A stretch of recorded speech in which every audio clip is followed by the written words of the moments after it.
Halo, Oras. Selamat siang di hari Senin yang sangat ceria. Saya melihat adanya wawancara eksklusif dan kebetulan di sini ada jadi narasumber yang bernama Sansabela. Wow. Dikatakan di sini Sansabela upaya pihak Nikmir sesat dan membingungkan. Wow, gila. Jadi ini ya, gila ini. Gue lihat ini nih ngakak terbahak-bahak dan lagi pula nih yang menginterview juga ngawur ya, nggak ada legal standing bintang tamunya sehingga dia bisa dikasih panggung, bisa dikasih tempat,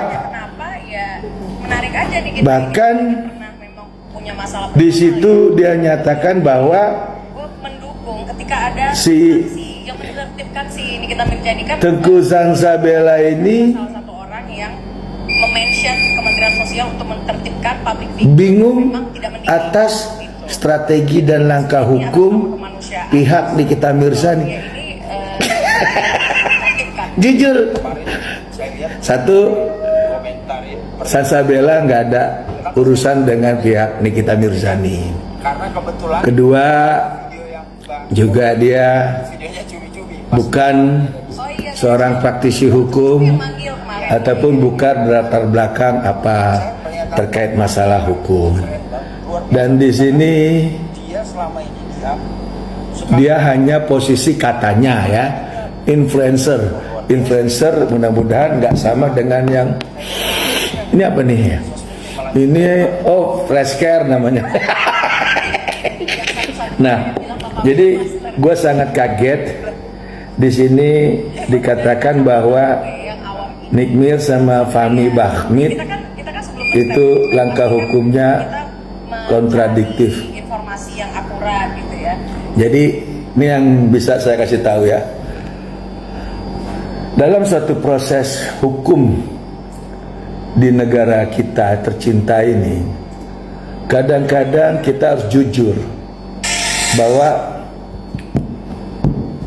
hukum itu tebang pilih, dan itu terjadi banyak, bukan kasus Nikita Mirzani saja, banyak kasus Vina Cirebon ataupun kasus-kasus yang lainnya nanti, atau nggak tutup kemungkinan di Pulau Bali juga ada seperti itu yang namanya kriminalisasi. Kriminalisasi ini bisa dalam bentuk apa aja dan bisa terjadi sama siapa saja.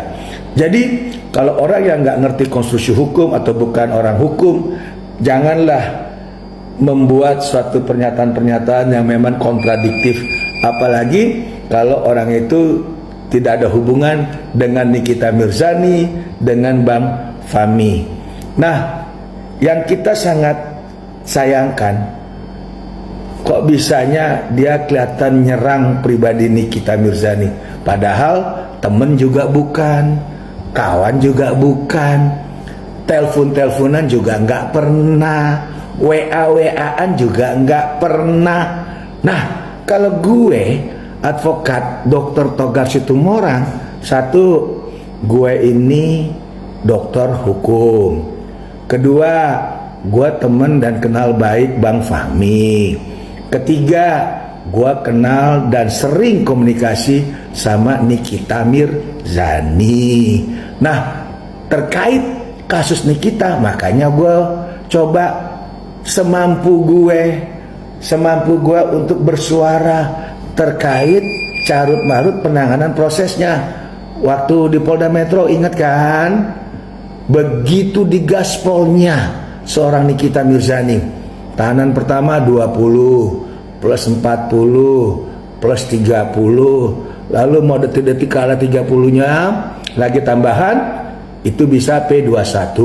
Nah, waktu pindah ke P21, Itu pasal berubah. Yang tadi 368 berubah jadi 369. Nah, dalam hal ini sudah ada compang-camping penanganan. Dan belum lagi desas-desus di luar sana, bagaimana ada dugaan-dugaan yang berseleweran, ada yang dibilang amplop coklat, amplop ini, amplop itu. Itulah duga-dugaan yang memang kurang, kita nggak tahu dari mana asal usulnya. Namun kembali lagi ke kasus ini, wajar seorang Fahmi, yaitu seorang lawyer, untuk memperjuangkan hak demi tegaknya keadilan kliennya, apalagi demi seorang Nikita Mirzani. Wajar melakukan upaya penangguhan, upaya bersurat ke Komisi 3, ke Bang Dasko, ke Pak Prabowo, kemana, itu wajar. Karena apa? Nikita juga warga negara Indonesia, nggak ada yang salah. Dan tidak boleh ada satupun orang yang nyinyir bilang itu kontradiktif. Di mana kontradiktifnya? Yang kalau kontradiktif itu adalah dia tidak berani bertanggung jawab atas tuduhan atau sangkakan yang dilakukan oleh pihak si pelapor. Ini kan enggak, dengan jantan, dengan apa? Dengan jiwa besar dia datang, kooperatif, segala macam. Walaupun hatinya tersayat. Karena apa? Dia adalah seorang ibu, rasa kangen kepada 3 orang anaknya. Bayangkan. Nah, di sini yang kita sangat bingung, kalau ada orang yang namanya Sansabela bisa demikian kritiknya kepada Bang Fahmi, kepada Nikita Mirzani. Saya nggak habis pikir sama orang tersebut. Kenapa dia sama Nikita terlalu mau istilahnya nyinyir? Temen bukan apa bukan. Nah, itu lagi pula ini yang perlu kita jelas ya, bahwa di dalam proses satu pidana itu harus yang dipegang adalah namanya ajas incriminalibus probation deben esse luce clarirores. Nah, karena yang namanya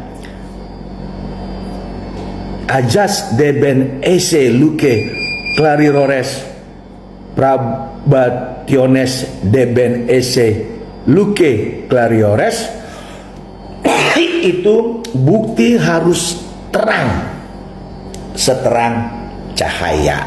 Nah, bagaimana mau terang?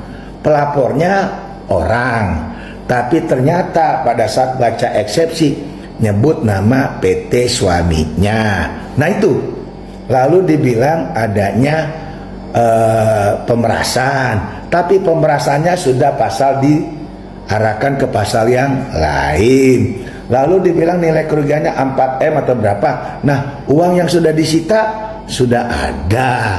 Lalu dibilang TPPU, tindak pidana pencucian uang.